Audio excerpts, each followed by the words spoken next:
जालना जिल्ह्यातील मुसळधार पावसामुळे कपाशीच्या शेतात मोठ्या प्रमाणात पाणी साचलं आहे। या पाण्यात शेतकरी पोहतानाचा व्हिडिओ सोशल मीडियावर व्हायरल होत आहे। राज्यात सर्वदूर सुरू असलेल्या पावसाने कहर माजवला आहे। त्यानुसार जालना जिल्ह्यामध्ये पावसाचा कहर पाहायला मिळत असून जालन्यातील 15 महसूल मंडळामध्ये अतिवृष्टी झाली आहे। यात जालना आणि अंबड तालुक्यात सर्वाधिक पावसाची नोंद करण्यात आली असून शेती पिकांचे अतोनात नुकसान झाले आहे।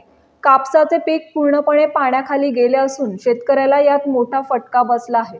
जालना जिल्ह्यामध्ये काल मध्यरात्री सर्वदूर मुसळधार पाऊस पडला। या पावसामुळे अनेक शेतकऱ्यांची खरीप पिके पाण्याखाली गेल्याने अतोनात नुकसान झाले आहे। तर जालना शहरातील अनेक नागरिकांच्या घरांमध्ये पाणी शिरल्याने संसार उपयोगी वस्तू अन्नधान्याचे मोठ्या प्रमाणात नुकसान झाले आहे।